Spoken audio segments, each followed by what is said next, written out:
Hello friends, आप सबका स्वागत है इस योर लॉर्डशिप के ऑनलाइन प्लेटफॉर्म पर। आज का हमारा टॉपिक है कॉन्स्टिट्यूशन एंड कॉन्स्टिट्यूशनलिज्म, संविधान और संविधानवाद। तो यदि हम देखें कि व्हाट इज कॉन्स्टिट्यूशन, तो बहुत सारे पॉलिटिकल थिंकर्स ने बहुत सारे डेफिनेशंस दिए हैं और हर डेफिनेशन अपने आप में कहीं ना कहीं ठीक है, बट कहीं ना कहीं उसमें कुछ कमी भी है। बट एक यदि हम बेसिक डेफिनेशन अटेम्प्ट करना चाहें कॉन्स्टिट्यूशन का, तो हम ये कह सकते हैं constitution is that fundamental law of the land which provides for basically three things of a political system, जो तीन चीज़ों के बारे में बेसिकली हमें बताता है। वो क्या तीन चीजें हैं? एक तो it tells us about the structure of that political system, कि उस पॉलिटिकल सिस्टम का स्ट्रक्चर क्या होगा। स्ट्रक्चर से हमारा मतलब है कि वो पॉलिटिकल सिस्टम यूनिटरी होगा, फेडरल होगा, क्वासी यूनिटरी होगा, या मान लीजिए कि वो डेमोक्रेसी है, तो whether that democratic system will be presidential democratic system और parliamentary democratic system। तो वो basic law of the land जो हमें ये बताता है कि उस political system का structure क्या होगा, साथ ही साथ इस structure का functions क्या क्या होंगे, ये भी हमें जो basic document बताता है उसे हम constitution कहेंगे। तो जो second essential aspect of constitution है, that is it tells also about the functions of this basic structure. For example, यदि president is the executive head, तो प्रेसिडेंट के फंक्शंस क्या क्या हैं। देन थर्ड इंपॉर्टेंट थिंग या basic thing to the definition of constitution is कि वो ये भी बताता है कि what are the basic principles on which this political system is to run। वो बेसिक प्रिंसिपल्स क्या होंगे, मूल्यों क्या होंगे जिस पर ये पॉलिटिकल सिस्टम को रन करना है या पॉलिटिकल स्ट्रक्चर को रन करना है। जैसे हमारे संविधान में फंडामेंटल राइट्स हैं, सेकुलरिज्म है, तो सोशलिज्म है। तो ये बेसिक प्रिंसिपल्स बताते हैं जिस पर कि हमारे पॉलिटिकल सिस्टम को रन करना है। तो यदि हम सम अप करें तो constitution is that basic structure of the political system और that fundamental law of the land which tells us about three things: the political structure, the political functions and also the principles on which this political system is to run. अब संविधान कितने तरह के होते हैं? Various types of the constitution.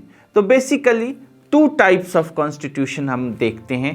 एक जो written है which is in black and white, for example Indian constitution जो ब्लैक एंड वाइट में है, and another is which is unwritten constitution जो कन्वेंशंस पे चलते हैं। फॉर एग्जाम्पल ब्रिटिश कॉन्स्टिट्यूशन या यूनाइटेड किंगडम का constitution is an unwritten constitution and they run generally on the conventions established. तो ये तो हो गया कि कॉन्स्टिट्यूशन क्या है और कॉन्स्टिट्यूशन कितने तरह के होते हैं। अब हमारा जो सेकेंड टॉपिक है वो है कॉन्स्टिट्यूशनलिज्म, संविधानवाद, कि संविधानवाद क्या होता है।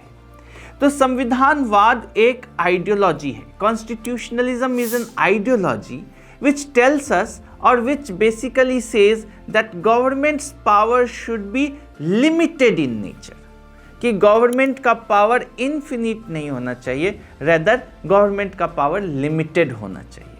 और उसको लिमिट करेगा कौन? तो उसे लिमिट करेगा कॉन्स्टिट्यूशन।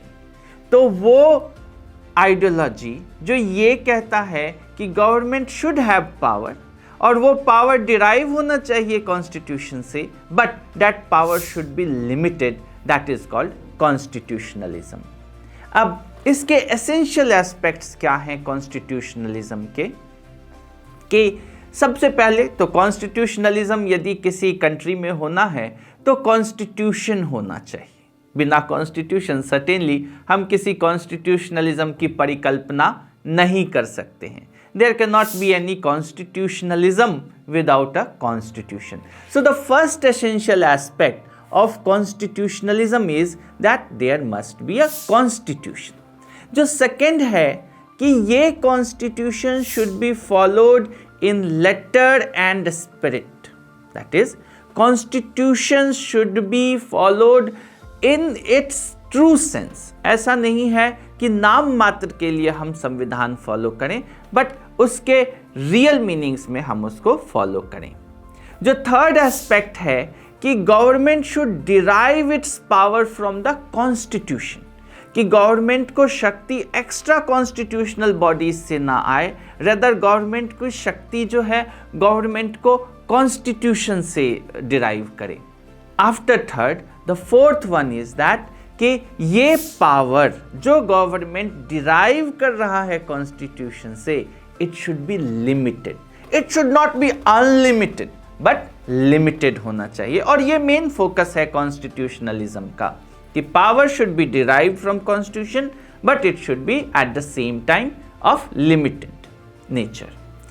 बट लास्ट या फिफ्थ एस्पेक्ट जो कॉन्स्टिट्यूशनलिज्म का है कि वो ये है कि गवर्नमेंट के पास अमेंडिंग पावर तो हो, बट वो अमेंडिंग पावर इतना ज़्यादा ना हो कि वो अपने इस लिमिटेड पावर को अनलिमिटेड में चेंज कर सके। कहने का मतलब कि the fifth element of constitutionalism is that government should have amending power but that amending power should also be limited, कि गवर्नमेंट के पास अमेंडमेंट का तो पावर हो, संशोधन का अधिकार हो, लेकिन वो अनलिमिटेड ना हो करके वो भी लिमिटेड हो। तो ये 5 एसेंशियल एलिमेंट हैं कॉन्स्टिट्यूशनलिज्म के। There must be a constitution, Constitution must be followed in letter and spirit, the government should derive its power from the constitution, and this power should be of limited nature, and fifth is that the amending power of the government should also be limited in nature। अब हम कहते हैं basic philosophy क्या है या ideology क्या है behind this concept of constitutionalism. किसी कंट्री में संविधानवाद क्यों होना चाहिए? वो इसलिए ज़रूरी है क्योंकि 2 पैराडॉक्सिकल कंसेप्ट्स हैं, एक कि इंडिविजुअल लिबर्टी और दूसरा सोशल सॉलिडारिटी। इंडिविजुअल लिबर्टी का मतलब कि एक इंडिविजुअल को ये फ्रीडम होना चाहिए कि वो अपने डेवलपमेंट के लिए कुछ कर सके। At the same time society को ये ज़रूरी है कि सोसाइटी में इंटीग्रेशन बना रहे। एक इंडिविजुअल इतना ज़्यादा